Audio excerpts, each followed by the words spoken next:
Sometimes it's easy to think that the path forwards requires more. Surfing and progression in surfing can sometimes be a difficult thing to objectively understand, and I think that this can actually hold some people surfing back as well, and I know it's something that held me back for a long time. In this video today, I wanted to share an important lesson that I've been thinking about more recently, which I know held my surfing back a lot because I didn't have anyone to tell me why what I was thinking was incorrect and give me examples of why this works.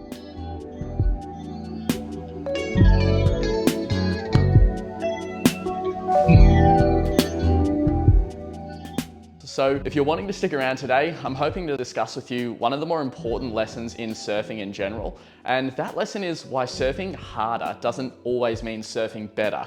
But unfortunately as well, it's not that simple.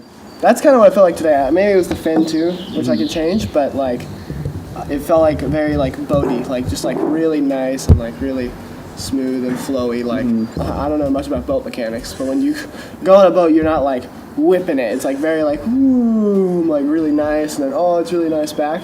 That's how it felt here. Like I couldn't like, if I whipped it all gnarly, it just would have looked bad. So, which I think I did. There's probably a clip of me going like, huh? This clip here is a great example of why pushing harder clearly isn't always better.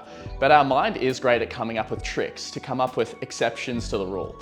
I've heard that from people in the past and think, yeah, whatever. If I'm gonna do a better turn, then I need to push harder. And then I would think, if it's not how hard you push, then what separates me from the next guy and how do I improve my turns as well as everything else in longboarding? I think to understand this, we need to discuss it with regards to compression, speed, and last but most importantly, precision. If you are new here, my name is Considine and I'm a longboard enthusiast, a professional longboarder and a coach, and I'm here to share my learnings and experiences like these ones today with you all. So if you do find the video valuable, if you find it useful, then please feel free to subscribe. If you know of anyone else who might get a little bit from this as well, then feel free to share it with them. But let's get straight into the edit.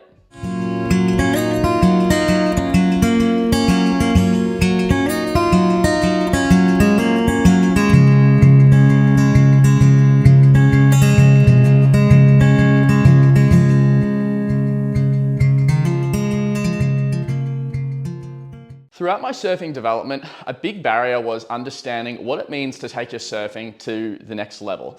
And I found with myself in the past, as well as a lot of the people that I coach, the easiest way to objectively think about this is how hard you're trying and how hard you're pushing. It's also the easiest input to understand. To do better, push more and harder until you've got a massive turn happening. And this can be okay in some scenarios, and every now and then we may push out a big turn that may even demonstrate and reinforce within our own beliefs that what we're doing is working, and that to push harder is the key.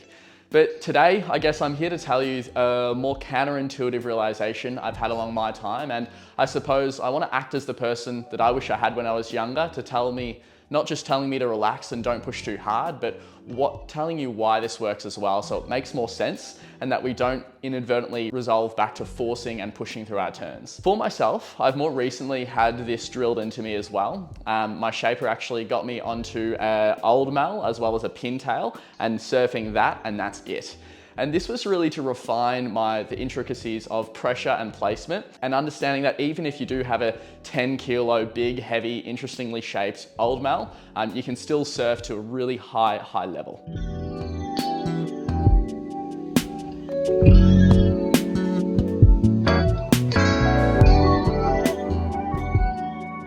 So the first thing to discuss is compression. With pushing harder, compression is the first thing that comes into it. Here, the whole idea is that we compress more with our hips and knees and ankles, and then to coil ourselves up, and then to extend out of it and push harder, and therefore generate more speed, more power with our turn. With this understanding, we try to compress more to do better turns, but this does actually have an adverse effect in many occasions. When we compress, there are a number of implications for our body as well as the board that we need to be aware of. The first lesson is that it makes us really slow. As we compress, we inadvertently put more pressure onto the tail, which sinks the board further into the water. This creates a lot of drag unless we have speed on the wave to account for this, and it will more often than not slow us down too much. The usual feeling here is the board feels sticky and we feel like we don't have enough energy to drive and complete the turn properly. And the most common thing we try here in this scenario is we compress and push even more, which therefore becomes a bit of a vicious cycle that we can't push ourselves out of. Another effect of our deep compression is actually that it flattens out our board.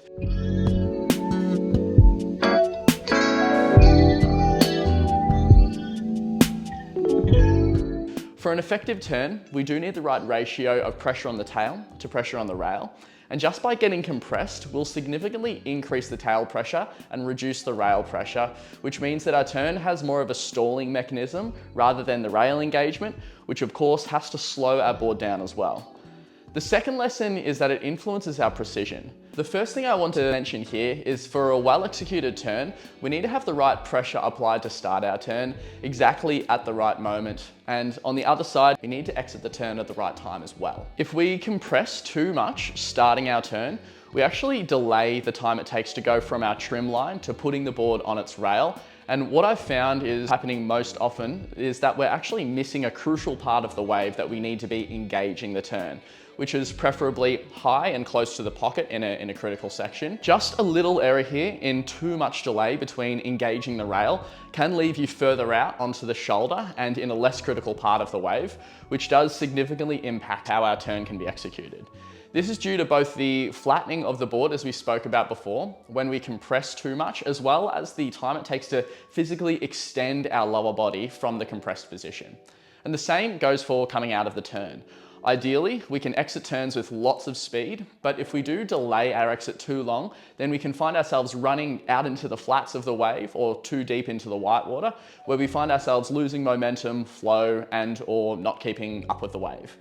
This element of precision doesn't only affect the entry and exit of our turns though.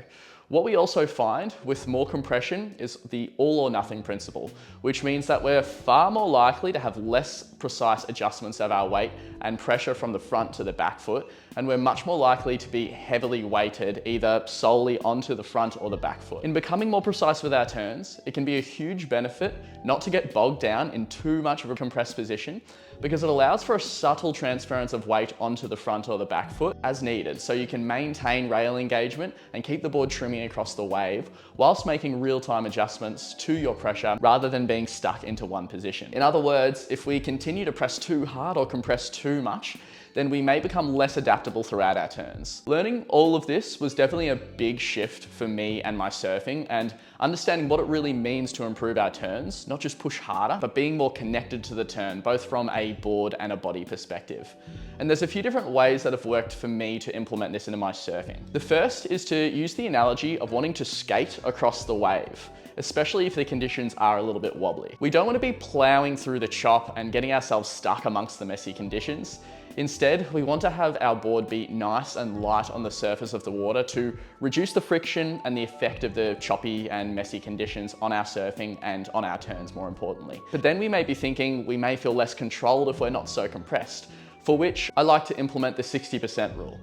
In this scenario, I go surfing and try to pull my surfing back in terms of the pressure and effort to 60% of my usual maximum. Initially, I thought I would notice a big difference in how good my turns were because I wasn't pushing as hard, but something which I was genuinely really surprised about is my speed through the turns got even better, and I was making fewer errors like getting stuck or bogging the rail or messing up my transitions into and out of turns. The whole idea here is if we can back off the intensity of our turns, still maintain a soft knee bend, but avoid a deep compression in a lot of scenarios, we actually increase the precision of our surfing, allowing for almost immediate entry and exit out of our turns. And it just gives us that way of adapting our turns that's fairly hard to describe in any other way.